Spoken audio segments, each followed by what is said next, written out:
इसी तरह एक सवाल यह भी होता है, हदीस किसको कहते हैं? एक तो है ना हदीस की इस्तिलाही तारीफ या लुग़वी तारीफ, वो अपने मुकाम पर है। एक है उर्फी तारीफ, या एक है बड़ी अपना आसान तारीफ।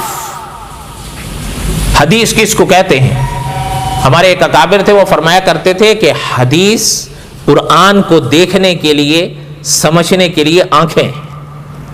हदीस नहीं होगी तो कुरान समझ नहीं आए।